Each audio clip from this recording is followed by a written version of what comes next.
उन लोगों से आपकी कोई बराबरी हो सकती है? उन लोगों के साथ कौन सा सामंजस्य बिठाना चाहते हैं आप? आपके यहां तो सक्सेसिव प्राइम मिनिस्टर, कोई बस लेके गया, कोई पैदल ही चला गया, कोई उड़ के गया, कोई बातचीत में गया, सबने कोशिश की कि भाई हमारे साथ दोस्ती कर लो, नहीं की। 3-3 जंगें लड़ चुके आप, हजारों सैनिक मारे गए आपके। सन 71 की लड़ाई में हारने के बाद जब आपने 93 फौजियों को सरेंडर करा दिया, उसके बाद जीएचक्यू के अंदर रावलपिंडी में एक पॉलिसी बनी, उस पॉलिसी का नाम है bleed India with 1000 cuts. Bharat को 1000 जख्म दो जो रिश्ते रहें। उसके बाद से कोई सीधी वॉर नहीं लड़ी और आपके देश में आतंकवाद का एक नया चैप्टर शुरू किया। कभी कसाब को भेज दो, कभी कश्मीर में भेज दो, कभी पटना में धमाका करा दो, कभी कोयंबटूर में धमाका करा दो। और एक बड़ा स्लीपर सेल इस देश के अंदर उन्हीं स्थितियों में आया जिसको लोग ये कह रहे हैं कि आप उनको नागरिकता क्यों नहीं दे रहे। जो शख्स भारत का बॉर्डर क्रॉस करके आया है, भारत के सैनिक की गोली से बच के आया है, उसे भारत में क्या डर लग रहा है? वो तो ये कहता है कि आप मुझे इलीगल माइक जब तक आप नहीं बेचते जेल में रख दीजिए, खाना तो तब भी दोगे मुझे। आप मुझे बताइए, ये सड़कें बन रही हैं, ये मकान बन रहे हैं, ये सब्सिडी दी जा रही है, ये मुझे बताइए कब तक गुजराती और महाराष्ट्रियों के पैसे से देश चलेगा? ये सब्सिडी वाली दुकान बंद होगी या बढ़नी चाहिए? तो इसको बंद करने के लिए जब आप संविधान में 1976 में एक लंबी डिबेट करते हैं, पार्लियामेंट में एक डिबेट होती है और 42nd अमेंडमेंट कॉन्स्टिट्यूशन का पास किया जाता है और 42वें संविधान संशोधन की 7वीं सूची के अंदर आपसे यह कहा जाता है कि सरकारें, केंद्र सरकार, राज्य सरकार जनसंख्या नियंत्रण के ऊपर तत्काल और परिवार नियोजन के तत्काल तरीके से रास्ते ढूंढें और इनको इंप्लीमेंट करें। यह सन 76 में आपके संविधान में आ गया था संशोधन होने के बाद। लेकिन सन 76 से संशोधन पास किसके लिए किया था? संविधान में एक पेज बढ़ाने के लिए। आपने बढ़ाया, रख दिया। सन 76 से लेकर 2019 हो गई। जो भी सरकार आती है जनसंख्या नियंत्रण की बात करती है, देखिए साहब मुसलमानों के खिलाफ साजिश हो रही है। तुम इस मुल्क में साजिश कर रहे हो 1 के 12, उसकी कोई नहीं पूछने वाला। लेकिन यह चलता रहना चाहिए। 370 भी रहनी चाहिए थी। पाकिस्तान का एजेंडा कश्मीर में चल रहा था। मुख्यमंत्री शपथ लेकर के भारत के संविधान की, भारत के तिरंगे को गाली देती है, कोई पूछता नहीं है। दिल्ली की सरकारें कश्मीर के सामने बौनी हुई थी, कोई पूछता नहीं है। आपके संविधान में बहुत सारी चीजें थी, उनका कुछ भी कर लो, लिख लो, लेकिन जैसे ही तुम इसकी बात करोगे हम तुम्हारे खिलाफ दुनिया में सड़कों में खून बहा देंगे। वही आज स्थिति हो रही है। यह संविधान नरेंद्र मोदी ने नहीं बनाया, यह बीजेपी ने नहीं बनाया, यह आरएसएस का संविधान नहीं है भाई। इसी संविधान से चला रहे थे ना देश। तो जो लोग ये बात कहते हैं कि हमसे पूछा नहीं गया, भाई आपके चुने हुए नुमाइंदों से लोकसभा और राज्यसभा में पूछा। सबकी सहमति के बाद जो मेजॉरिटी ने फैसला किया वो हुआ। यही तरीका है, कोई इसके अलावा कोई और हुआ? अब ये तो है नहीं क्या कहते हैं भीड़ तंत्र तय करेगी। लेकिन आप कमाल के लोग हैं। संविधान में जनसंख्या नियंत्रण पे जैसे ही स्वतंत्रता दिवस के दिन, जिसे आपने भेजा है ट्रेनिंग देके, एक लाइन बोलता है लोग डरने लगते हैं। उसने यही कहा कि जो इस देश में जीडीपी में इतना कंट्रीब्यूट करते हैं, कुछ और लोगों को भी यह सोचना चाहिए कि वो कैसे कंट्रीब्यूट करें। इस पे विचार होना चाहिए। विचार होना चाहिए से डर लगने लगा। आखिर आपकी प्रॉब्लम क्या है? आप जब अपने 2 बच्चों को खिलाने के लिए नहीं है आपके पास, रहने के लिए मकान नहीं दे सकते, तो आपको किसने कहा है कि 12 पैदा करें आप? और अगर सरकार कोई नियम बनाए तो कहते बना दे, क्या फर्क पड़ता है, हम तो मानेंगे नहीं। तो यह देश संविधान से भी नहीं चलेगा, कानून से भी नहीं चलेगा, कोर्ट से भी नहीं चलेगा। तो कोर्ट, कचहरी, कानून सिर्फ एक ही वर्ग के लिए हैं। आपने तो कई सालों पहले तय कर लिया कि हम तो हमारे तो रहेंगे। बहुत सारे लोग तो अब एक भी नहीं पैदा करना चाहते क्योंकि उनको लगता है कैसे पढ़ाएंगे। लेकिन ताज्जुब की बात है, जो 12 हैं वो ना इसकी चिंता करते हैं, उनको कोई लेना देना नहीं है। आपने तो स्लोगन जब चल रहा था, कानून नहीं बना था, तभी मान लिया था, लेकिन उन्होंने जब भी नहीं माना और अब भी नहीं माना। इसलिए अब टेलीविजन की डिबेट पे आता है एक शहर का मुफ्ती और कहता है कि जब 7 करोड़ थे मुसलमान तो हमने पाकिस्तान ले लिया था, अब तो हम 35 करोड़ हैं। ये धमकी किसको दे रहे हो यार? ये धमकी देने का समय समाप्त हो गया। 2014 तक तो ठीक था।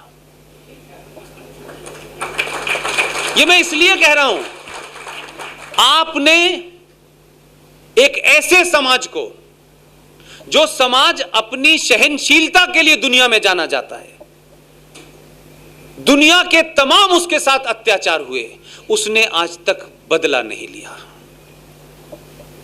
वो आज भी कहता है, उसको आज भी इसी स्लोगन पे यकीन है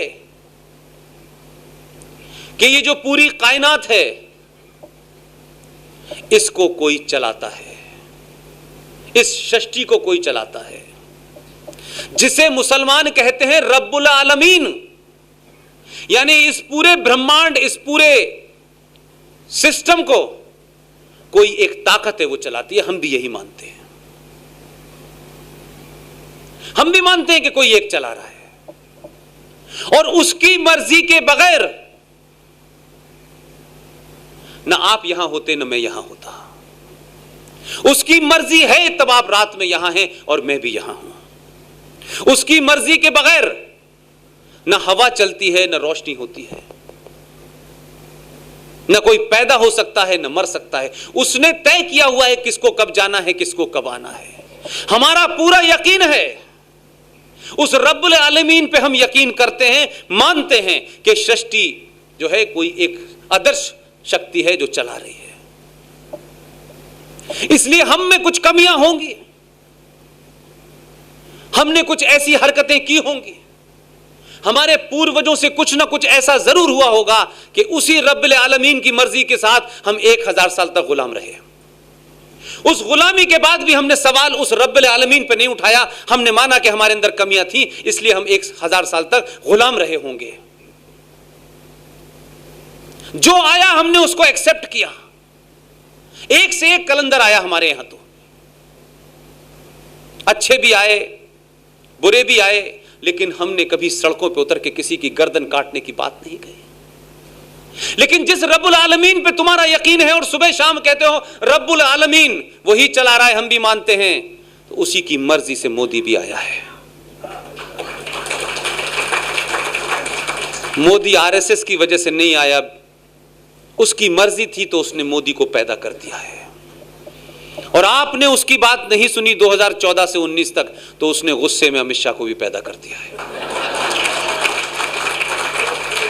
ये कोई मेरी बात नहीं है, ये किताब के उस अकीदे को एक्सप्लेन करने के लिए कह रहा हूं। मैंने इसलिए कहा कि 1000 साल तक गुलामी का कारण हमारी कोई कमी रही होगी। ऊपर वाले ने हमें सजा दी और हमें बौनों से पिटवाया, हमें बौनों से जलील कराया, उसके बावजूद भी हमने अल्लाह पे सवाल नहीं उठाया, क्योंकि आप मानते हैं कि अल्लाह और ईश्वर दो अलग अलग चीजें हैं। लेकिन फिर भी हम ये कहते हैं कोई अदर शक्ति है जिसके कारण ये सिस्टम चल रहा है, उसकी मर्जी के बगैर नहीं होता। इसलिए हमारे यहां मानते हैं हम लोग कि शायद ऐसे ही ऊपर वाले को मंजूर होगा, इसलिए ऐसा हुआ। लेकिन आप तो उस पर भी यकीन नहीं कर रहे। एक ही 2014 में आपका यकीन टूट गया। तो अगर उसने भेजा है तो उसको भी मानो कि वो अल्लाह की मर्जी से आया है, और तुम मजहब के नाम पे बुरे काम कर रहे थे, तुम्हें सिर्फ उसको रास्ते पे लाना है। वो रास्ते पे लेके आएगा, चाहे तुम कितना ही विरोध कर लो। लिहाजा इसको तुम कुछ और रंग देना चाहते हो, मैं आपकी अकीदे से रंग देना चाहता हूं, आप अपने सियासी एजेंडे से देना चाहते हैं। इस देश में जो संविधान है वो सबके लिए है, ये जानते हुए कि उस संविधान में मैं 20 ऐसे प्रोविजन बता सकता हूं जिनकी लड़ाई शुरू करनी है मुझे कुछ दिन बाद। ऐसे प्रोविजन है कि आपको लगेगा कि भाई जो संविधान सेकुलर होने का दम 1976 में भरता है, वो डिस्क्रिमिनेट कैसे कर सकता है? अगर ये स्टेट सेकुलर है जिसमें सब बराबर है, तो ये माइनॉरिटी कमीशन क्यों है? अगर स्टेट सबके साथ बराबरी करती है, तो फिर आर्टिकल 30A भारत के संविधान में क्यों है? किस नजरिए से रखा गया? फिर ये किसने ये नियम बनाया कि भारत के मंदिरों पे चढ़ने वाले पैसे को सरकार लेगी? और मजारों पे चढ़ने वाले पैसे को नहीं लेगी? ये क्यों बनाया भाई? ये सेकुलर स्टेट है। लिहाजा आर्टिकल 30A के अंदर क्यों लिखा गया कि मुसलमानों को, सिखों को, जैनों को, बौद्ध को, सबको अपने धर्म और मजहब की शिक्षा देने का अधिकार है, लेकिन हिंदू को नहीं है। आपके बच्चे सनातन नहीं पढ़ेंगे और आप उनसे कहें कि वो धर्म के बारे में जाने, तो कैसे जानेंगे? और आपने तो एक फ्रॉड नहीं किया है, कई फ्रॉड किए हैं। आपने शब्दों के साथ खिलवाड़ की है। और इन लोगों को, जो सनातन के मानने वाले लोग हैं, वो ये मानते ही नहीं थे कुछ भी हो रहा है ठीक है, कोई फर्क नहीं पड़ता। आपने इन सब का जहन खराब कर दिया है। पहले आपने कहा सारे धर्म बराबर हैं। कोई भी पढ़ा लिखा, जिसने जितनी भी रिसर्च की हो, कोई मुझे शब्द बता दे कि धर्म और मजहब में फर्क क्या है। इस्लाम से लेकर के जितने भी हैं, ये सिर्फ मजहब हैं। धर्म का अगर कोई ट्रांसलेशन हमारे साहित्य में, हमारे इतिहास में मिलता है, उसका ट्रांसलेशन होता है पंथ। लिहाजा जब सेकुलरिज्म का बुखार इंदिरा गांधी को 1976 में सूझा, तो ना तो सरकार ने किसी किस्म का संसद में कोई बहस की, ना इस पे कोई चर्चा हुई, ना कोई डिबेट हुई। इंदिरा गांधी को अपने पॉलिटिकल रीजन से एक सेकुलरिज्म का शब्द डालना था, उन्होंने लिखा सोशलिस्ट सेकुलरिज्म। और ये खास तौर से मैं इसलिए उस पर एम्फेसिस करता हूं कि जो भारत का प्रियम्बल है, जो लॉ के स्टूडेंट हो वो इस बात को सवाल उठाएं जगह जगह कि जो प्रियम्बल है उसके बारे में, जो इंग्लैंड का संविधान का प्रियम्बल है, उसमें एक ही बात लिखी है और उसी का रेप्लिका है आपका। उसमें लिखा है प्रियम्बल के बाद स्पेंट, जिसका लीगल फेटर्निटी ने मतलब मुझे यह बताया कि इसके लिखने के बाद यह समाप्त हो गया। अब इसके अंदर किसी किस्म का डॉट नहीं लगाया जा सकता। लेकिन मैं मानता भी हूं कि अगर आपको कुछ बदलाव करना था तो आप संसद में लाते कि मुझे सेकुलर और सोशलिस्ट बनाना है संविधान को, तो आपने संविधान का जो मूल है, जो बेसिक है, जो उसका प्रियम्बल है, आपने तो उसमें भी दखलंदाजी करके अपने एजेंडे के तहत बगैर देश को बताए सोशलिस्ट और सेकुलर जोड़ दिया। और कमाल की बात क्या है कि सेकुलरिज्म की परिभाषा क्या बताई गई। एलएम सिंघवी नाम के एक बहुत बड़े बुद्धिजीवी हैं, अब नहीं है, उनका बेटा है जिसे आपने लाइव टेलीविजन पे देखा होगा कि सुप्रीम कोर्ट में और हाई कोर्ट में जजेस कैसे बनाए जाते हैं। उनके पिताजी का नाम है एलएम सिंघवी, बहुत विद्वान आदमी थे, मेरी भी उनसे पास की नजदीकी, बड़ी अच्छी किताबें लिखी हैं, रियल में जीनियस आदमी थे। इंदिरा गांधी ने उनको बुलाया और कहा कि इस सेकुलरिज्म का हिंदी शब्द क्या होगा।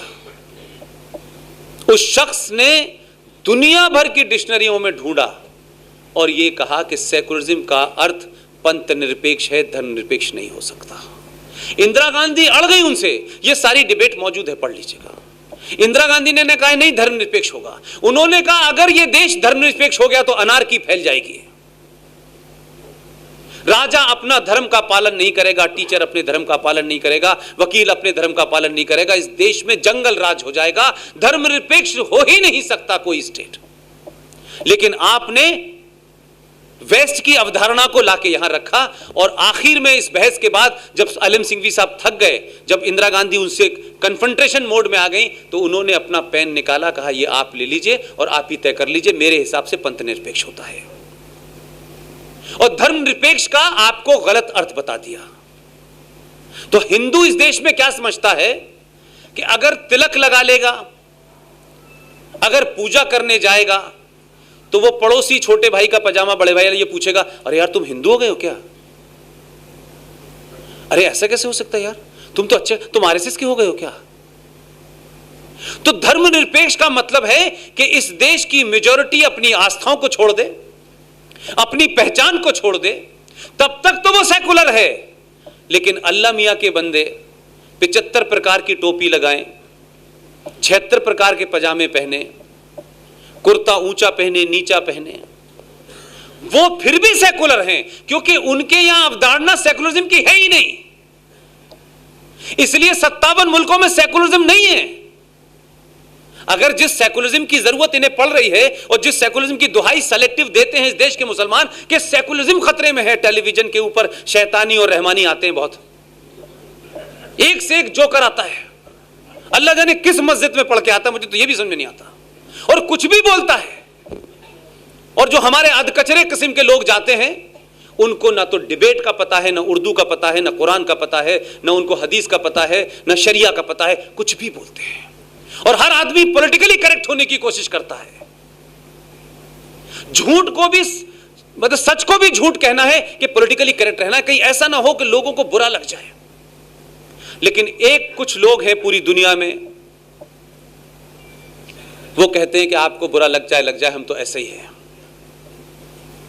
इसलिए मैं उनकी तारीफ इस बात में तो करता हूं, वो गलत हो सकते हैं, लेकिन उन्होंने कभी अपनी पहचान छुपाने के लिए आपसे कंप्रोमाइज नहीं किया,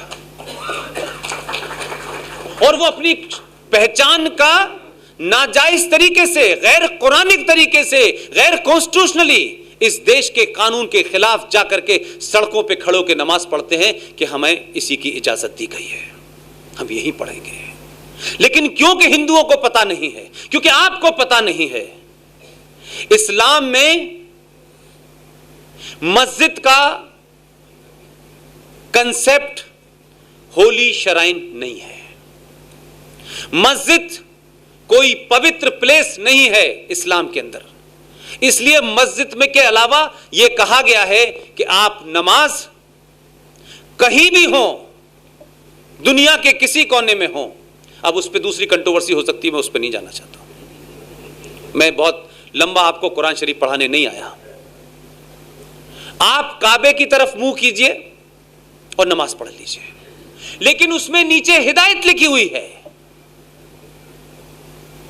उसमें हिदायत यह है कि अगर जहां आप नमाज पढ़ रहे हो, इसमें कहीं कोई कॉमा फुल स्टॉप का कंफ्यूजन नहीं है। इसीलिए मैंने कहा आप तो कुरान को भी गलत कोट करते हैं, क्योंकि वो भी आपके लिए एक पॉलिटिकल आइडियोलॉजी है पावर कैप्चर करने की। जब आपका मन चाहता है तब आप कहते हैं कुरान मजीद पवित्र है, जब चाहता है तब आप उसमें अमेंडमेंट करके अपने हिसाब से आगे बढ़ जाते हैं। अगर है तो पूरा मानो, नहीं तो झूठ मत बोलो।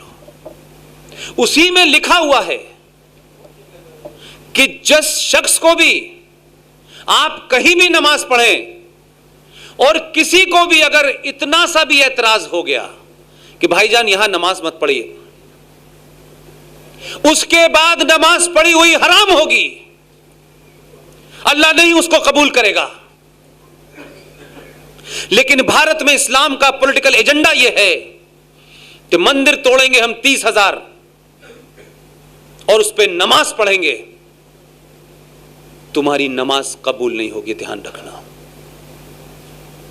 तुम कितनी भी सड़कों पे नमाज पढ़ो ये बताने के लिए कि तुम्हारी गिनती बढ़ गई है, तुम मेजॉरिटी को डराने के लिए सड़कों पे नमाज पढ़ते हो, तुम गैर इस्लामिक काम और गैर कुरानिक कार करके बाबर की मस्जिद को उस जगह इसलिए बनाना चाहते हो कि इस हिंदुस्तान की मेजॉरिटी जलील रहे, कुंठित रहे, इंफिनिटी कॉम्प्लेक्स का शिकार रहे कि तुम्हारे लोगों ने इनको गरीब बनाया था, इनको जलील किया था, लिहाजा आज हम उनके वारिस हैं। भले ही तुम वारिस ना हो, लेकिन सिर्फ तुमको एक सैडिस्ट प्लेजर मिलना है कि इस मेजॉरिटी को जलील करने के लिए।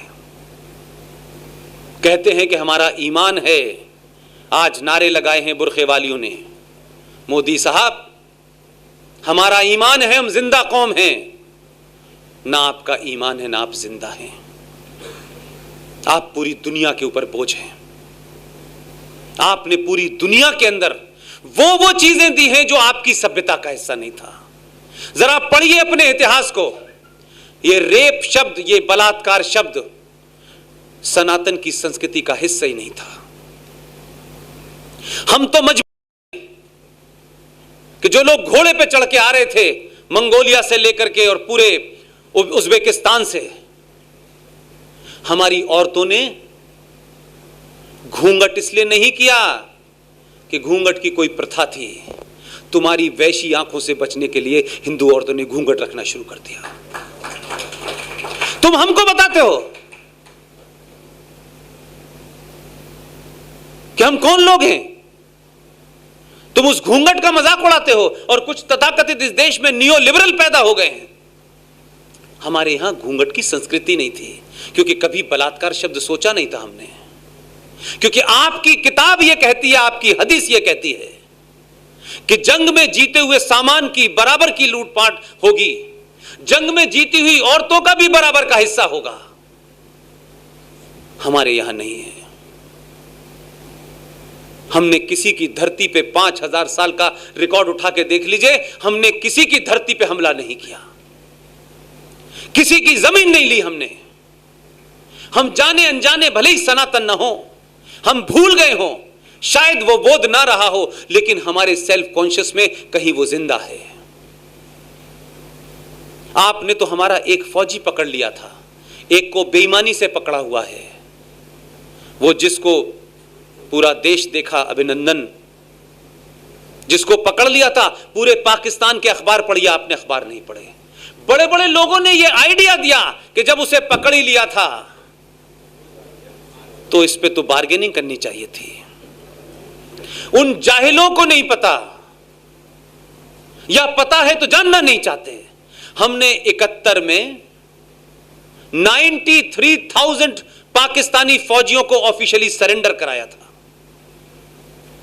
2 महीने तक पूरी इज्जत के साथ रखा और किसी का नाखून नहीं काटा और इज्जत के साथ वापस भेज दिया था। हमारे अनकॉन्शियस में आज भी सनातन जिंदा है। और तुम कहते हो कि हमारी किताब यह कहती है कि किसी एक आदमी का कत्ल पूरी इंसानियत का कत्ल है। कितना प्यारा विज्ञापन का स्लोगन है ये। एक फौजी भारत का, जो भारत के लिए लड़ रहा था, पाकिस्तान का फौजी भी पाकिस्तान के लिए लड़ता है, उससे कोई इंडिविजुअल झगड़ा नहीं होता किसी का, वो गलती से रह गया। उसने बहुत मिन्नतें की, मेरे बुजुर्ग बाप हैं, तुम यातना दे सकते हो मुझे, लेकिन मेरे साथ ऐसा मत करो। उस जिंदा फौजी की आंखें निकाल ली, गुर्दे निकाल लिए, उसके शरीर का हर अंग निकाल लिया और भारत को टेलीफोन करके डीजीएमओ को कहा कि आपका एक फौजी हमारे यहां है, उसे ले जाइए। उस फौजी का नाम था सौरभ कालिया, जिसके फादर ढंग से बोल नहीं पाते, अपना मेंटल बैलेंस खो बैठे। तुम बताते हो इस्लाम की शिक्षा। हमने तो उस दौर में हम कुछ भी कर देते तो कुछ नहीं होता। हमारा आज भी चरित्र वही है और तुम्हारा चरित्र वो है जो 1400 साल पहले तुमने मोहम्मद के दामाद को मारा था, धोखे से मारा था, सजदे में मारा था। तुम्हारा कोई ईमान नहीं है। तुम दुनिया के अंदर इसको बस सूरत करने आए हो। कई सारे कंफ्यूजन है। इस्लामिक आर्किटेक्चर, पूरे इतिहास में ये इस्लामिक आर्किटेक्चर नाम की कोई चीज ही नहीं है। कहां है इस्लामिक आर्किटेक्चर? कहां है मुझे बताएं पूरी दुनिया में। लेकिन हमारे बहुत सारे लोग नए नए ज्ञानी जो हैं वो कहते हैं इस्लामिक आर्किटेक्चर है ये। कौन? लाल किला, कुतुब मीनार, ताजमहल किसने बनाया? क्योंकि आपके यहां नरेटिव गलत क्रिएट किया गया ताकि आपको अपनी संस्कृति का बोध ना हो और आप ऐसे ही रहें जैसे 70 साल में थे और अगले 70 साल के बाद आप इस लायक भी नहीं होते। ये तो ऊपर वाले का और गुजरातियों का धन्यवाद करो कि 1947 की गलती का प्रायश्चित जल्दी कर लिया इन्होंने। नहीं तो 1947 में जैसे लोग ये भेज रहे थे तो सत्यानाश हो जाता। एक गाल पे दे दो तो दूसरा गाल खोल दो और ये कर दो और वो कर दो। ये तो धन्यवाद देना चाहिए गुजरातियों को, पूरे देश का ऋणी होना चाहिए। मैं तो ओपनली कहता हूं, मैं तो उत्तर प्रदेश का रहने वाला हूं, कि गुजरातियों ने 1947 का प्रायश्चित जल्दी करा और दो भेजे। कहा कि एक गलती रास्ते पे जाए तो तुम उतरने मत देना। और जो रौब और जो स्टाइल नजर आ रही है लोकसभा में, लगता है कि बात हड़का देता होगा अकेले में। जो मैं कर रहा हूं मुझे करने दो। इतने लंबे समय के बाद पार्लियामेंट के अंदर इसको हिंदू मुस्लिम से छोड़ दें आप थोड़ी देर के लिए, माइनॉरिटी मेजॉरिटी में भी छोड़ दें आप। क्या आपको इस बात का कहीं कोई गर्व होता है? कोई हल्का सा भी एक एहसास होता है कि आज इस देश में 10 से 15 लोग, मैं कल आपके शहर में ही था, उसी समय पे जब मैं स्पीच दे रहा था, मेरे साथी सुशील पंडित लखनऊ में बोल रहे थे,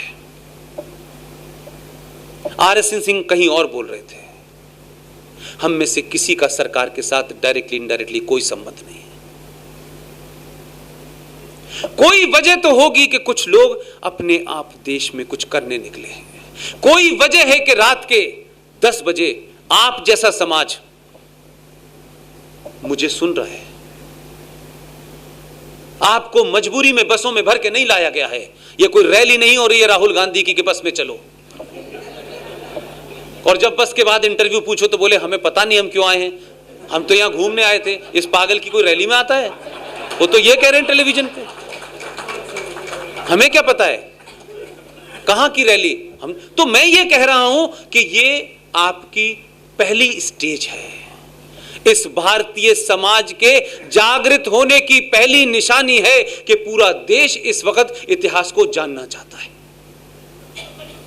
और पहली निशानी सबसे डिफिकल्ट होती है। पहली स्टेज पे ज्यादा मेहनत करनी पड़ती है। लिहाजा हमारा कोई निजी स्वार्थ नहीं है, हमारा कोई निजी एजेंडा नहीं है। यह बात अलग है कि मैं अभी आपके लोगों से कह रहा था कि क्या किसी ने कभी सोचा था कि यह धारा 370 इतनी आसानी से हट जाएगी। और कमाल यह है कि जब हटी है, क्योंकि हमें एक बात बताई गई कि ये जो नाथूराम गॉडसे के लोग हैं, ये देखिए देश के संविधान को बदलना चाहते हैं, इनकी कभी मेजॉरिटी नहीं होगी। आपके आदमी को बड़ा करिश्मा आता है। जिस सदन में उसकी मेजॉरिटी नहीं थी, उसी में सबसे पहले 370 पास करा दिया उसने।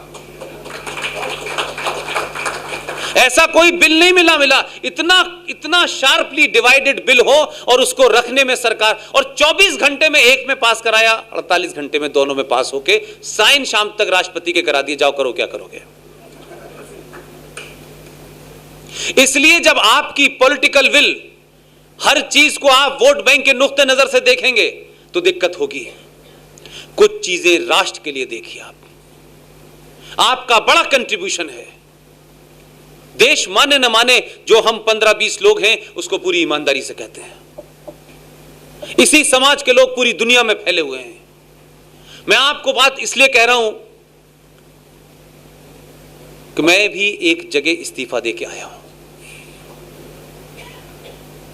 लेकिन रात के 2-2 बजे तक, 4-4 बजे तक किसी महिला की उम्र 80 साल है, कोई 42 साल की है, कोई 90 साल के कैलिफोर्निया में रह रहे हैं, बात करते करते आधे घंटे तक रोते रहते हैं और मुझे सुनना पड़ता है। जो लोग संपन्न हो गए, इस्टेब्लिश हो गए, उनको जिंदगी में अब कुछ नहीं चाहिए। क्या वजह है कि जिंदगी के इस मोड़ पे उनके अंदर राष्ट्रवाद और सनातन की इतनी भूख है कि 2 बजे मुझे फोन करके मेरे साथ रो रहे हैं। कोई वजह होगी, कोई कॉर्ड जो है, जो हजारों साल से वो चुप थे, दादा परदादा के डर में, नौकरी के डर में, अपने अपने बिजनेस के डर में, आज वो सब कुछ खोने के लिए तैयार हैं, लेकिन राष्ट्र चाहते हैं। यह आसान काम नहीं होता। इसलिए मैंने कहा कि जम्मू कश्मीर का PDP, पीपल्स डेमोक्रेटिक पार्टी, जिसकी सदर महबूबा मुफ्ती है, उसका MP जब यह कह रहा था तो मैंने कहा इसके ऊपर हंसा जा सकता है या रोया जा सकता है, लेकिन उस बेहया, बेशरम और बेगैरत मेंबर ऑफ पार्लियामेंट की हिम्मत देखिए, जिस कश्मीर में उसी सूबे का पहला आदमी भारत का पहला मुसलमान गृह मंत्री बना। मैं ये बात बार बार अपने भाषणों में इसलिए याद दिलाना चाहता हूं कि सड़क पे चलते हुए लोग जब आपसे कन्फ्रंट करें तो पूरी ताकत के साथ, फैक्ट फिगर के साथ घटना का जिक्र करें और उसको बेनकाब करें। यह वक्त अब नहीं है कि आप चुप बैठेंगे और कुछ लोग आपके ऊपर कुछ कीचड़ उछाल के चले जाएंगे और आप साफ करते रहेंगे। आप अपोलोजिस्टिक मत होइए। आपका इतिहास बहुत अच्छा था, आपका भविष्य भी बहुत अच्छा है, लेकिन अपने वर्तमान से लड़ेंगे तो दुनिया आपको सलाम करेगी। 2 दिसंबर 1989 को भारत में पहला मुसलमान गृह मंत्री बना। जब यह मुसलमान गृह मंत्री बना तो किसी ने यह सवाल ही नहीं पूछा इस देश में, और मैं कहीं नौकरी करता था। यार ये सवाल तो पूछना चाहिए कि उसी दौर में मेरा जर्नलिज्म शुरू हुआ है। किसी ने यह सवाल ही नहीं उठाया। हमारे देश में तो छोटी छोटी बातों पे गृह मंत्री को, प्रधानमंत्री से लोग जवाब पूछने लगते हैं कि प्रधानमंत्री को जवाब दीजिए, गृह मंत्री जिम्मेदार है। 1986 में जब रामलला का ताला खुला उत्तर प्रदेश में, प्रधानमंत्री कौन था? देश के महान कंप्यूटर युग के युवा प्रधानमंत्री थे। उस ताला खुलने की पहली प्रतिक्रिया कश्मीर में हुई थी। यह खबर छपने नहीं दी, यह खबर बाहर नहीं आई। मैं इसलिए कहता हूं कि जो षड्यंत्रकारी हैं, जो गद्दार हैं, जो इस देश को तोड़ रहे हैं, जो खोखला कर रहे हैं, उनकी साजिशों को अगर नहीं समझेंगे तो आपका भविष्य कभी ठीक नहीं होगा। आप अगर जाग गए हैं 1000 साल के बाद तो अभी सोइए मत। 86 में सबसे बड़ी घटना हुई। उस वक्त ये मुफ्ती मोहम्मद सईद कांग्रेस पार्टी का अध्यक्ष था और कश्मीर में पोस्टेड था। फारूक अब्दुल्ला का रिश्तेदार जम्मू कश्मीर में उस वक्त वजीर आला था, चीफ मिनिस्टर। उसकी प्रतिक्रिया में 500 मंदिरों को तोड़ा गया। वो देश में खबर नहीं छपी, किसी को नहीं पता ये बात। लेकिन 86 में जिस आदमी की देखरेख में यह सब हो रहा था, पूरा कश्मीर में, चाहे वो अब्दुल्ला हो, चाहे वो मुफ्ती हो, चाहे वो सैफुद्दीन सोज हो, 3 धाराओं के लोग थे, सब खामोश रहे। क्या उसने महान कार्य किया भाई साहब कि 86 से मात्र 30 साल के अंदर, मात्र 3 साल में देश में एक ऐसा प्रधानमंत्री बना कि जिसने प्रधानमंत्री बनते ही अपनी टोपी बदल ली। उनको लगा ये टोपी लगाना अब मेरे सियासी मामलात के लिए ज्यादा जरूरी है। वो देश के ऐसे पहले प्रधानमंत्री थे जिन्हें मोहम्मद साहब की चिंता थी और मोहम्मद साहब के जन्मदिन पे वो छुट्टी घोषित करके गए, एक सेकुलर स्टेट में। उस पे भी कोई एतराज नहीं है। 2 दिसंबर 1989 को वीपी सिंह देश के प्रधानमंत्री थे और 2 दिसंबर 1989 में भारत के पहले मुसलमान गृह मंत्री ने शपथ ली। आप इसको जरा अपने फ्लैशबैक में जाएं। 2 दिसंबर को शपथ लेता है भारत का मुसलमान गृह मंत्री और 8 दिसंबर 1989, मात्र 6 दिन के अंदर उसकी बेटी का अपहरण हो जाता है। कमाल का था। नहीं गृह मंत्री था तब तक नहीं हो रहा था, अब गृह मंत्री हो गया तो हो गया। वो बेटी कहां गई, किसने उसका अपहरण किया? 89 में ऐसा तो नहीं था कि इस देश के अंदर अखबार नहीं छपते थे, टीवी भी था और दुनिया का टीवी आते थे। रॉयटर्स से लेके एफपी के करस्पॉन्डेंट भी वहां मौजूद थे। लेकिन वो लड़की कब घर पे वापस आई, कितना उन्होंने सताया, कितना उन्होंने मारा, पता नहीं चला आज तक। 6 दिन में बेटी गायब हुई, 2 दिन में वापस आ गई। चंद 10 दिन के अंदर गुलाम नबी आजाद के घर में एक बच्चा गायब हो गया। 27 आतंकवादियों को छोड़ा गया। सैफुद्दीन सोज के घर में उनकी भांजी बेटी गायब हुई, आपने 7 आतंकवादियों को छोड़ दिया। एजेंडा सिर्फ यह था कि आतंकवादियों को छोड़ने के लिए कोई रास्ता निकालना था, तो उन्होंने अपने बेटी बेटियों को दांव पे लगा करके छुड़वा दिया। यह कमिटमेंट है उनका आतंकवाद के प्रति। और वही गृह मंत्री जो 2 दिसंबर 89 में गृह मंत्री बना, मात्र 50 दिन भी नहीं पूरे हुए थे उसके अपने कैबिनेट के। 19 जनवरी 1990 को पूरी दुनिया में इससे बड़ा एक्सोडस नहीं हुआ। उस गृह मंत्री की देखरेख में, फारूक अब्दुल्ला की देखरेख में, और ये तमाम मक्कार जो कश्मीरी मुसलमान लीडर हैं, ये कश्मीर में उस वक्त कहां मर गए थे जब 6 महीने तक चिल्ला चिल्ला के बताया गया कि काफिरों कश्मीर को छोड़ दो। पहला नारा। दूसरा नारा, कश्मीर हमें चाहिए, कश्मीरी मर्द पंडितों के बगैर और कश्मीरी पंडित औरतों के साथ। उन्होंने कहा या तो बदल जाओ या कन्वर्ट हो जाओ, या भाग जाओ, या मरने के लिए तैयार हो जाओ। वो कश्मीरी में नारा है, जलेऊ गलेऊ कटेऊ करके, अगर कोई कश्मीरी होगा बता देगा। ये नारे सब मस्जिदों से लग रहे थे। देश का गृह मंत्री सो रहा था क्या? किसी ने उसका कुर्ता पकड़ के पूछा कि तेरे रहते हुए तेरे अपने राज से 5.5 लाख कश्मीरी हिंदू पंडितों को उनकी पहचान, उनके फेथ के कारण आपने मारा, पीटा, 2,500 लोगों को मार दिया, 5.5 लाख लोग भाग गए। अपने ही देश में पिछले 30-35 साल से कहां रह रहे हैं, किन हालात में रह रहे हैं? कुछ गुजरात में सेटल हो गए, कुछ मुंबई में सेटल हो गए, कुछ दिल्ली की सड़कों पे चाय की छोटी छोटी दुकान कर रहे हैं। और ऐसे रईस लोग थे जिन्होंने अपनी जिंदगी में कभी 10 से 15 डिग्री का टेम्परेचर नहीं देखा, वो 55 डिग्री टेम्परेचर में रह रहे हैं। एक एक कमरे में, एक एक टेंट में बीवी भी है, बच्चा भी है, ससुर भी है, बाप भी है, बहन भी है। उनके यहां 30 साल में कितनी मौतें हो गई, उनके यहां 30 साल में किसने दिवाली मनाई, किसने होली मनाई, कोई दुनिया के किसी लीडर को चिंता नहीं हुई, क्योंकि इस देश के बाकी हिस्सों में रहने वाले हिंदुओं को कोई फर्क नहीं पड़ा। यह सवाल इस देश में नहीं पूछा किसी ने। मुफ्ती मोहम्मद सईद वापस दोबारा कुछ सालों बाद आता है और उसी राज्य का मुख्यमंत्री बन जाता है।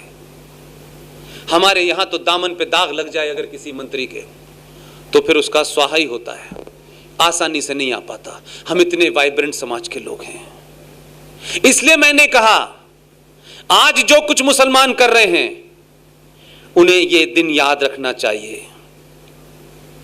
इस देश की मेजॉरिटी ने किसी मुसलमान से नहीं कहा है भारत छोड़ दो। इस देश के हिंदुओं ने किसी मुसलमान से नहीं कहा है कि इस देश को छोड़ के भाग जाओ और अपनी औरतों को छोड़ दो।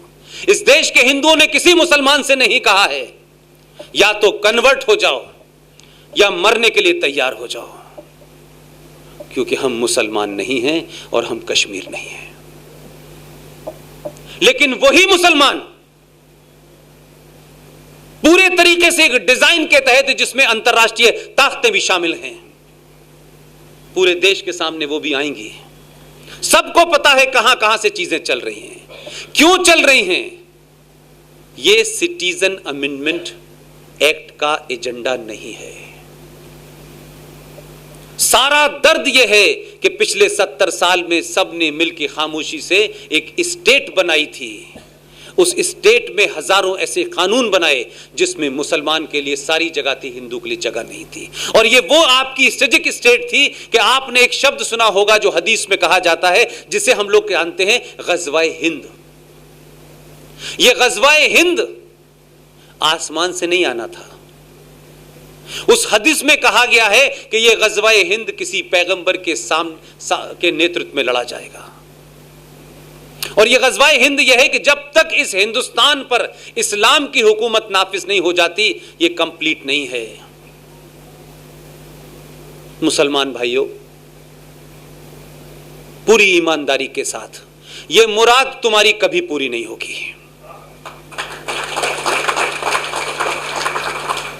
और अगर कोई करने की कोशिश करेगा तो उसे होने नहीं देंगे।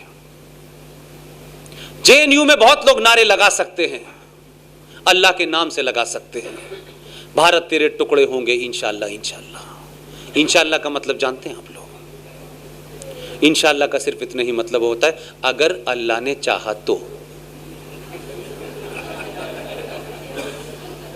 अभी अल्लाह ने नहीं चाहा है। अल्लाह ने चाहा है भारत के टुकड़े ना हो, इसलिए अल्लाह ने एक पैगंबर भेज दिया है।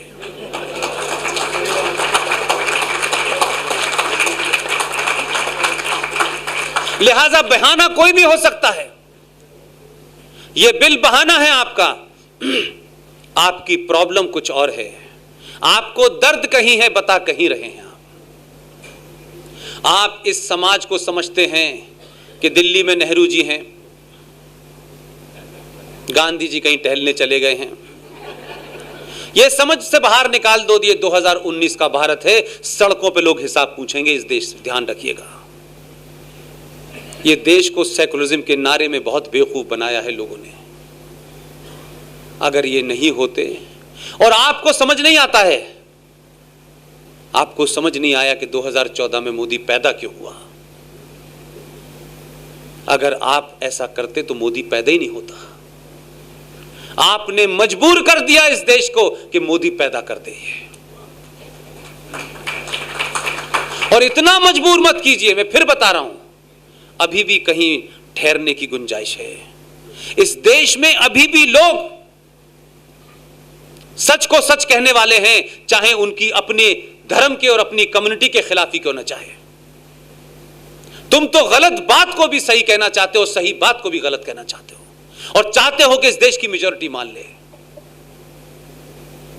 इस समाज को, जो समाज 1000 साल की गुलामी के बाद भी टॉलरेंट है, उसे इनटॉलरेंट होने पे मजबूर मत करो।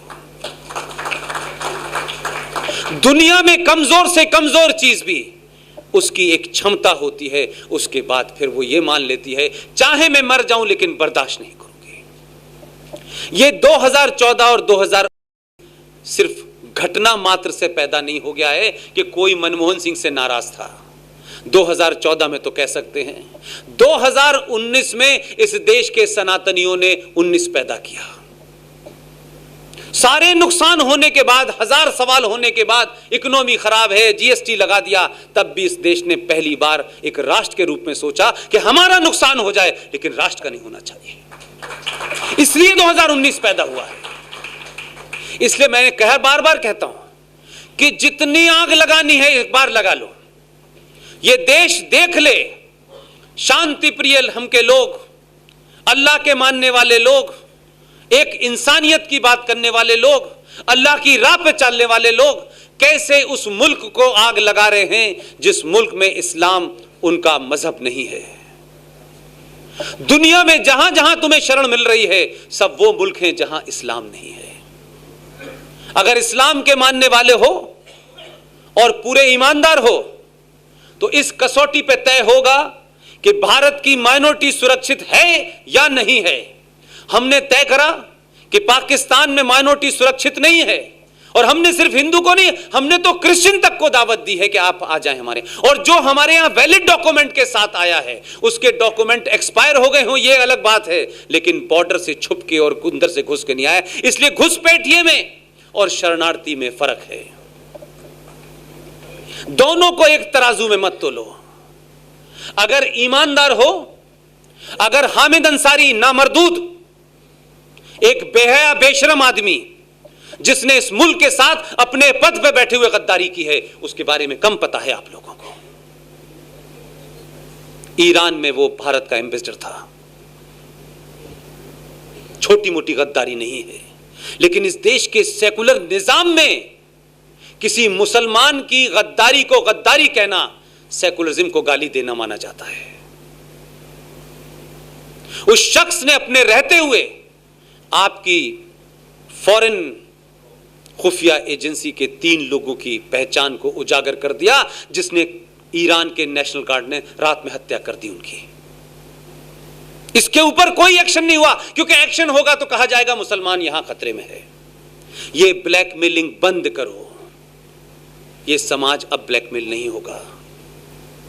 अगर यहां का मुसलमान ईमानदार है, ये जो जावेद अख्तर है, ये फरहान है, ये उनकी पत्नी है, और कई बावले घूम रहे हैं इस देश में, और आपके यहां जो समय समय पे जिन्हें डर रखता है, उनसे कहिए चौराहे पे खड़े होकर के कि अगर ईमानदार हो और भारत में मुसलमान सुरक्षित नहीं है, और भारत के मुसलमान को यहां की मेजॉरिटी से डर लगता है,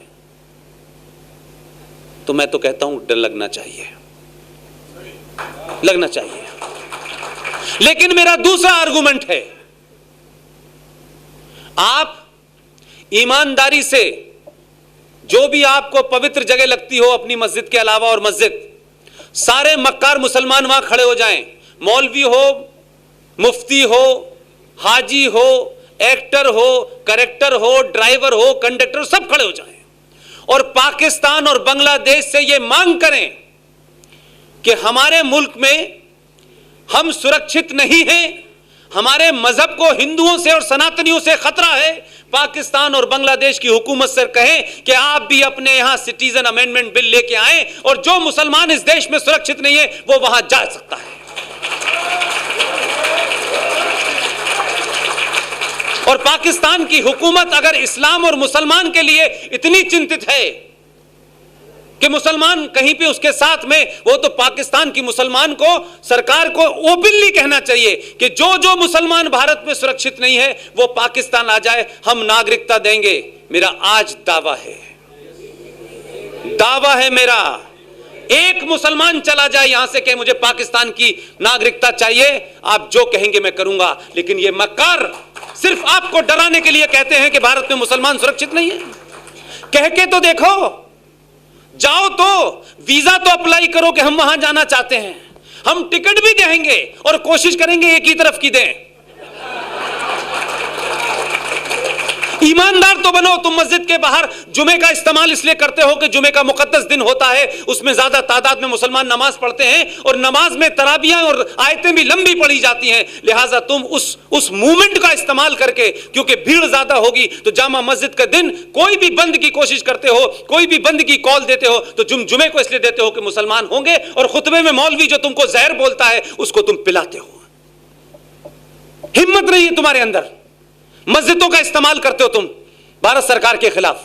तुमने कश्मीर में यह किया, और आज जिस तरीके के नारे लगे हैं जामा मस्जिद से बाहर, और कहते हैं हम ईमान वाले हैं।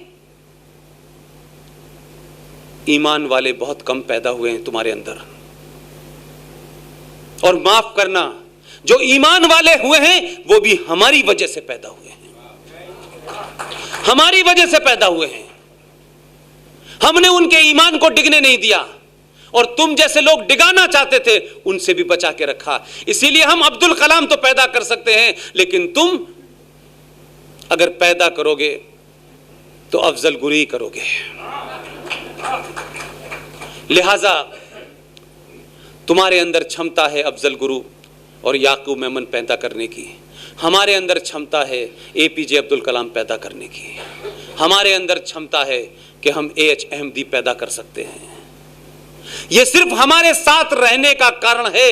1000 साल से तुम हमारे साथ हो, इस सब के बावजूद भी कि हमारे दादा परदादा माओ बहनों को आपने लूटा मारा, उसके बावजूद भी हम नहीं बदले। अगर हम बदल गए, हम सनातनी हो गए जिस वक्त, तो AK-56 लेके भाग जाओगे तुम। ध्यान रखना इस बात का। इसलिए इस टॉलरेंट समाज को, अहिंसक समाज को, इसको हिंसक मत बनाओ, यह तुम्हारी जिम्मेदारी है। दुनिया में आतंकवाद जहां जहां सफल हुआ है वो मेजॉरिटी आतंकवाद सफल हुआ है। चाहे पंजाब में सिखों ने किया हो, चाहे कश्मीर में मुसलमान कर रहे हो। इस देश की मेजॉरिटी में अगर 1% लोग दीवाने हो गए तो 15 मिनट का टाइम नहीं मांगोगे। हम बार बार कह रहे हैं, हम इग्नोर कर रहे हैं, तुम हमारी इग्नोरेंस को हमारी कायरता समझ रहे हो। तुम्हें देश का प्रधानमंत्री खड़े होकर एश्योरेंस दे रहा है कि इसमें तुम्हारी नागरिकता नहीं ली जाएगी, लेकिन तुम उसको पागल समझ रहे हो। तुमको ऐसा लगता है कि यह प्रधानमंत्री हमारे घर पे आए, हमारी ठोड़ियों में हाथ डाले, हम इसको जलील करें, बताएं कि हमारी ताकत के सामने ये झुक गया और अब हमारे से पूछने आया है, बताओ मेरे भाइयों क्या करो। यह नहीं होने वाला, हम उसको ऐसा नहीं करने देंगे। वो देश का प्रधानमंत्री है, तुम्हारा गुलाम नहीं है। उसने भारत के संविधान और भारत की संसद में जो काम किया है वो 24 कैरेट का लीगल काम है, क्योंकि तुम्हें इलीगल काम करने की आदत पड़ गई थी और तुमने जिन लोगों को तख्तों पे बिठाया वो तो ऐसे लोग हैं। अभी वीर सावरकर के परिवार के कोई साहब मुझसे मिलने आए थे, मैंने उनसे कहा थोड़ा सा आप लोग सचेत रहें। पहले फर्जी नाम लिया गांधी का, जब गांधी के नाम से सत्ता मिल रही थी तब तक गांधी अच्छा था। मैंने कहा सावरकर साहब का ध्यान रखना, अब इन्हें गांधी के नाम से नहीं सावरकर के नाम से मिलेगी, इसलिए नाम बदलना चाहते हैं ये। इसलिए नहीं कि मैं सावरकर नहीं हूं, आपने कहना चाहते थे मैं सावरकर जल्दी बन जाऊंगा, चिंता मत करें। क्योंकि आपने सिर्फ 2 इलेक्शन के अंदर बगैर गाली दिए ऐसा काम करा है कि जिसके पिताजी जनेऊ अपनी जैकेट के ऊपर डाल रहे थे, उनका बेटा जनेऊ कहां कहां डाल रहा है पता नहीं चल रहा। जनेऊ कैसे पहना जाता है इसकी नई नई विधाएं सीख रहा है। मैंने इसलिए कहा कि कुछ लड़ाई सामूहिक तौर पे बिना हथियारों के साथ सनातन ही लड़ सकता है। आपको कोई जरूरत नहीं है हिंसक होने की। आपकी प्रवृत्ति नहीं है कि आप हिंसक हो। फौज का काम है, उसे ट्रेनिंग दी गई है करे, लेकिन इसका यह मतलब नहीं है कि आप अहिंसक नहीं होंगे तो हर एक को अपने सर पे बिठा लेंगे। अहिंसक के साथ साथ यह मैसेज दीजिए जो पतंजलि में लिखा हुआ है। थोड़ा थोड़ा कुछ कुछ पढ़िए, अपने इतिहास को पढ़ लेंगे, उससे ही आपको इतनी शक्ति मिल जाएगी कि अगर आप ये बता देंगे कि हमने पतंजलि भी पढ़ी है जिसमें लिखा है कि अहिंसा का मतलब क्या है।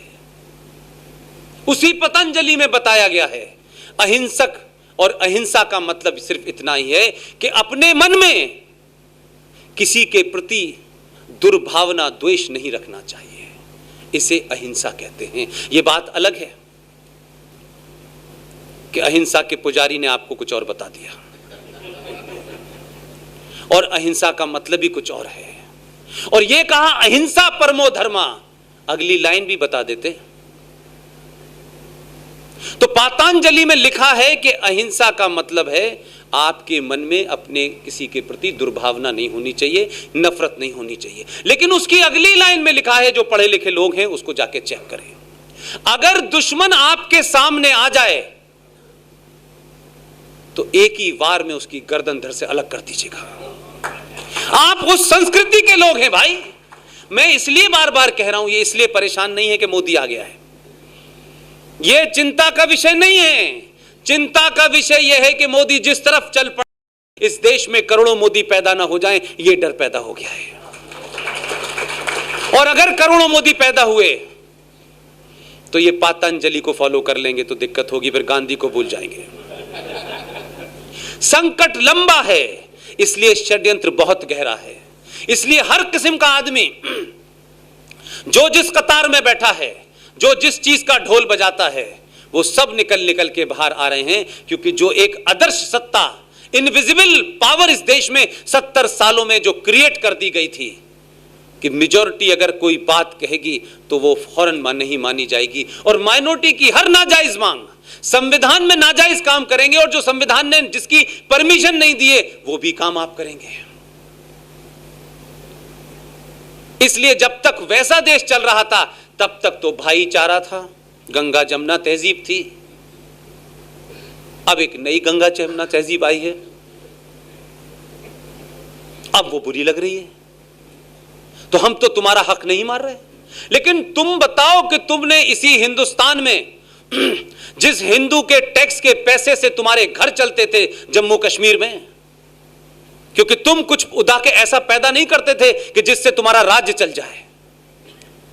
तुम्हारी एंटी हिंदू सोच कैसी है कि जो मेरे पैसे और मेरे टैक्स से पूरा राज्य चलता था, उस राज्य ने इसी देश के उन लोगों को 70 साल से इसलिए नागरिकता नहीं दी कि वो हिंदू थे। और ये भटके हुए मूर्ख महान अंबेडकर की जाहिल औलादें जो घूम रही हैं, ओपनली कहता हूं मैं, अंबेडकर से बड़ा कोई राष्ट्रवादी नहीं था। हमको अंबेडकर के बारे में सेलेक्टिव बताया गया है। अंबेडकर ऑन पाकिस्तान, अंबेडकर ऑन इस्लाम पढ़ लें, जो उनकी किताब है, खुल जाएंगे दरवाजे। और आपके साथ में क्या किया है कि वो लोग इस पार्टीशन के बाद ये जो आज हो रहा है, कराची मेरा हेड ऑफिस 12 साल रहा है, गुरु मंदिर रोड कहलाती थी वो, वहां एक मंदिर था उसको खत्म कर दिया, अब उसका नाम, उससे पहले वो रामनाथ ओझा रोड कहलाती थी। उस कराची में ये घटना आपने नहीं सुनी, उस कराची के अंदर अभी जो लोग 1.5% नहीं आए हैं, ऑर्डर जारी किया गया है कि ये जितने भी दलित हैं इनके साथ खबरदार किसी ने कोई अत्याचार किया। इसलिए नहीं कि दलितों से प्रेम हो गया है, इसलिए कि कराची की सड़कें और टॉयलेट कौन साफ करेगा। यह बात दुख की है, तकलीफ की है मुझ जैसे आदमी के लिए। जम्मू कश्मीर में 1957 में स्ट्राइक हो गई थी सफाई कर्मचारियों की। बख्शी गुलाम मीर साहब प्राइम मिनिस्टर थे, उन्होंने अपनी काबीना के 2 लोगों को भेजा कि इस गंदगी को साफ करने के लिए हिंदुओं में एक कम्युनिटी है, एक कास्ट है वाल्मीकि, उनको लेके आओ, नहीं तो महामारी फैली हुई है। वो दोनों लोग गुरदासपुर गए, पठानकोट गए, अमृतसर गए, 200 वाल्मीकियों को लेके आए। सन 1957 की आपको घटना बता रहा हूं। और वो 200 वाल्मीकि आए, उन्होंने कहा हम आपको नौकरी देंगे, लेकिन आर्टिकल 35 आ चुका था 54 में। उन्होंने कहा साहब हम तो इसकी वजह से नहीं दे सकते हैं। वो गरीब लोग थे, वो नौकरी करने लगे, सफाई हो गई, शेख साहब खुश। आपको बताऊं दुनिया का सबसे बड़ा अत्याचार क्या हुआ है?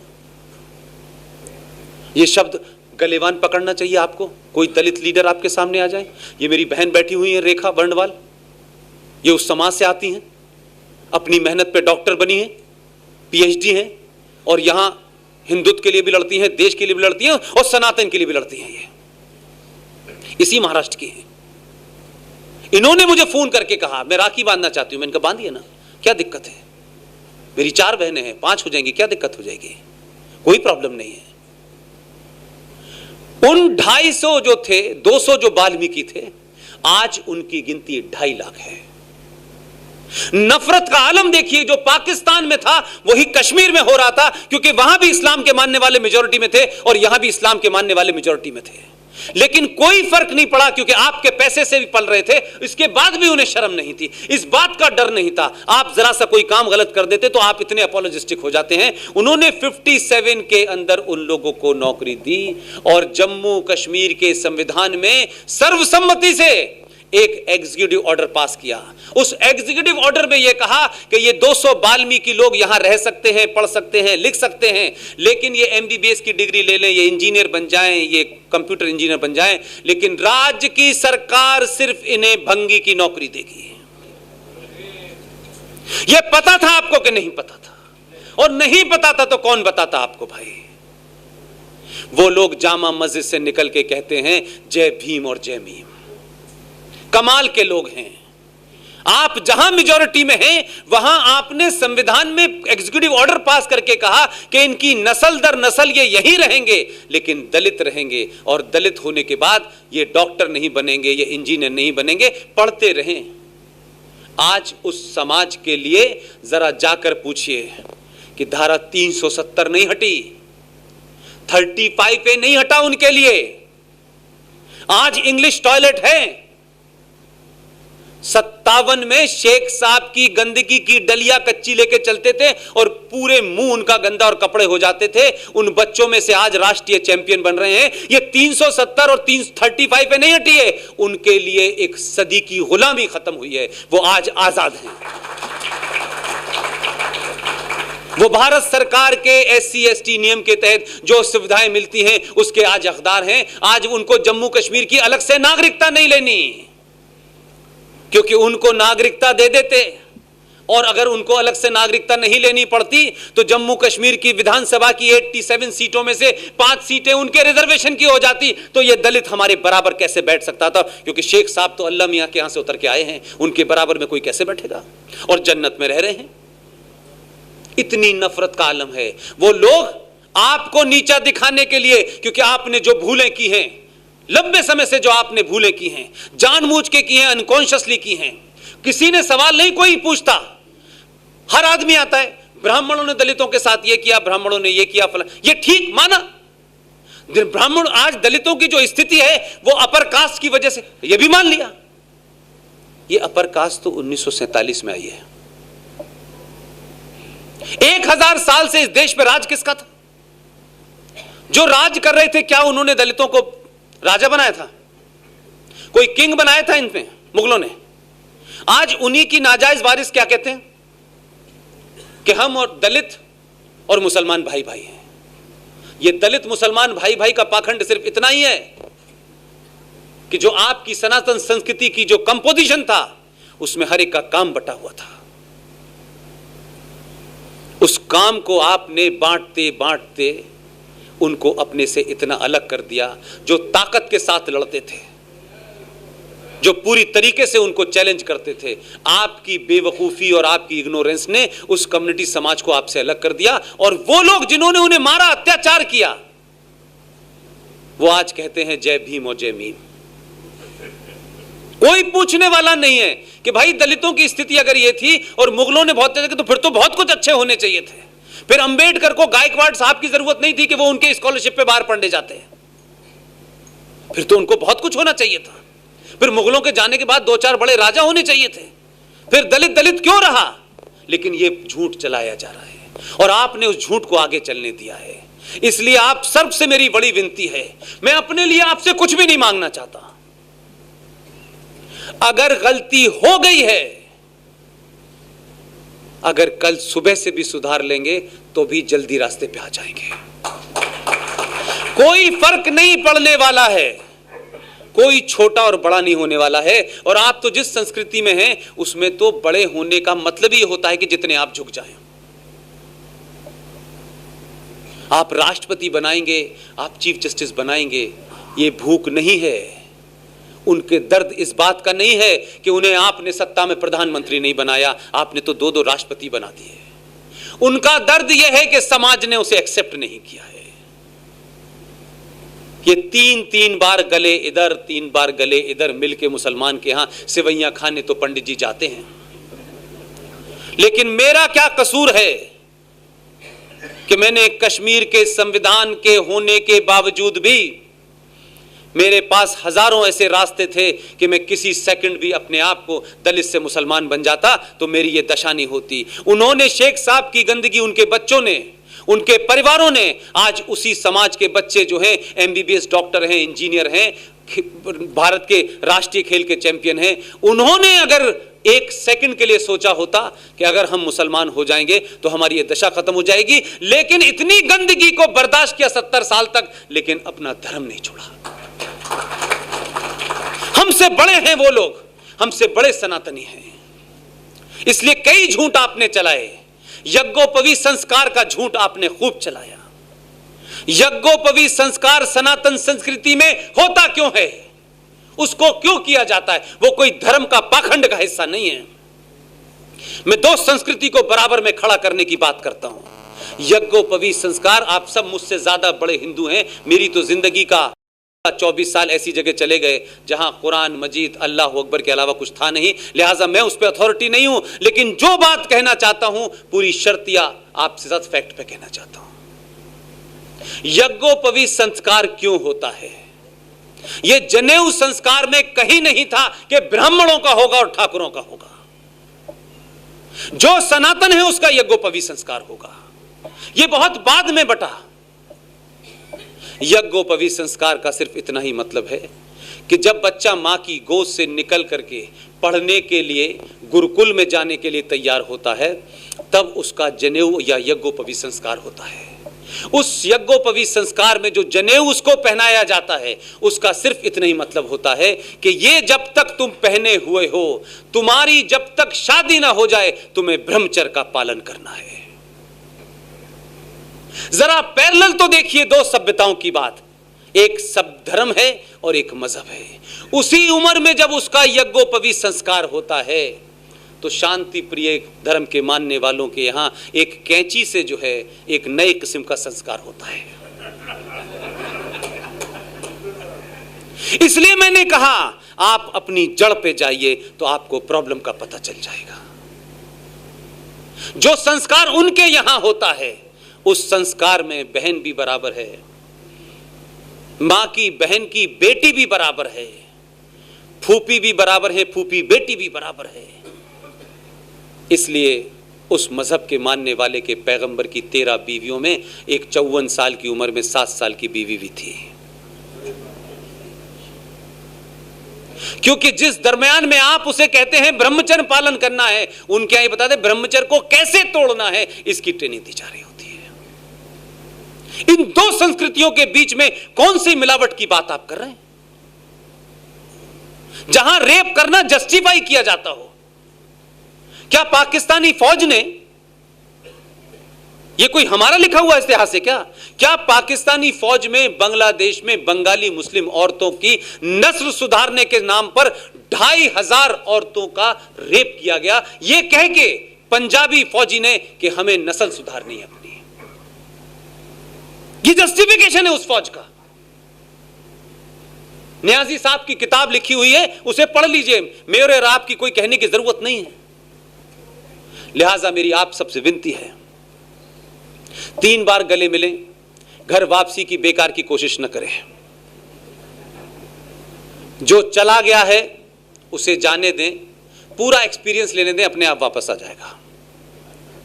लेकिन जो आपका अपना है, जो आपकी सिर्फ एक बार गले मिलने के इंतजार में 1000 साल से खड़ा है, रफीक साहब के घर जाइए, 10 बार सेवैयां खाइए, ईद पे 3-3 बार मिलिए, लेकिन हफ्ते में एक रोज एक दलित के घर का पानी पी के आ जाइए। कुछ समस्याओं को सॉल्व करने के लिए कोई मैथमेटिक्स नहीं चाहिए। आज देश की ट्रेनों के अंदर जो लोग खाना सर्व करते हैं, नाम पूछते हैं क्या आप? दुनिया बदल गई है, लेकिन आप नहीं बदलेंगे तो दुनिया आपका इंतजार नहीं करेगी। बहुत मुश्किल से कोई, मैं मानता हूं, मैं बड़ा उस पवित्र उस किस्म का आदमी नहीं हूं कि आप मुझे बड़ा धार्मिक आदमी कह सकते हैं।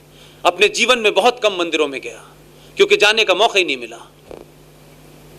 वो बैकग्राउंड ही नहीं थी, और जिंदगी का आखिरी असाइनमेंट उस मुल्क के साथ हुआ जिस मुल्क में वो तो बिल्कुल ही नहीं था। लेकिन फिर भी मैं कहता हूं, मैं अगर रात के 10:30 बजे यहां खड़ा हूं, अगर 72 साल के जीडी बख्शी, जिनको एक्यूट डायबिटीज है, सब उनको सलाह देते हैं धीरे बोलिए, बोले नहीं, ये धीरे बोलने का वक्त नहीं है, ये मेरे जाने का वक्त है, मैं ज्यादा जोर से चिल्लाना चाहता हूं। कर्नल RSN सिंह रॉ से रिटायर हुए हैं, भरपूर हैं, कोई जीवन में किसी किस्म की लालसा नहीं है। मैं यहां हूं, मेरी क्या सुरक्षा होगी इस चिंता में वो आदमी दिल्ली में, अभी भाषण करूंगा, 1 बजे फोन आएगा उनका, वो कहीं और हैं, सुशील पंडित कहीं, ये तमाम लोग जो पागल हो गए हैं, कोई कारण होगा। इसलिए मैं कहता हूं, ये 14 और 19 हमने चाहा जरूर होगा, लेकिन कोई शक्ति है जिसके कारण यह पैदा हुआ है। इसलिए इसको ये तो मानिए कि कोई शक्ति है, लेकिन उसी शक्ति के कारण मैं आपके बीच में खड़ा हूं। मैं कुछ नहीं कर रहा अपनी तरफ से। लोग जब बड़ा धन्यवाद मेरा करते, मैं कहता हूं मैं कुछ नहीं कर रहा। मुझे शायद डेस्टिनी ने इस काम के लिए जिंदगी के इस मोड़ पे चुना है।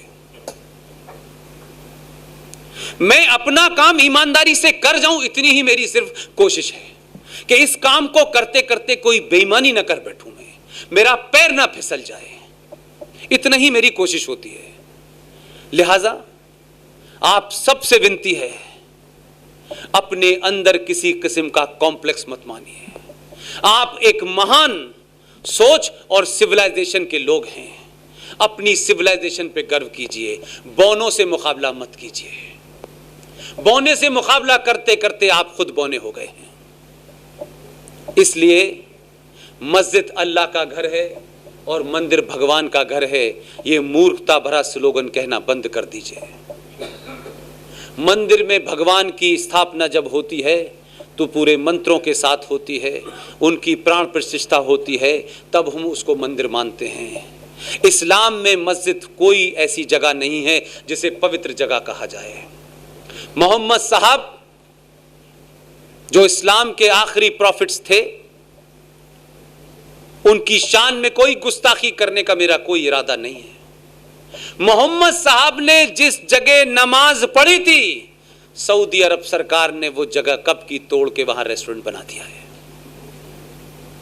यहां का मक्कार मुनाफिक मुसलमान आपको डराने में कहता है अल्लाह की इबादत की जगह तोड़ी है आपने, और वो कह रहा था हैदराबाद वाला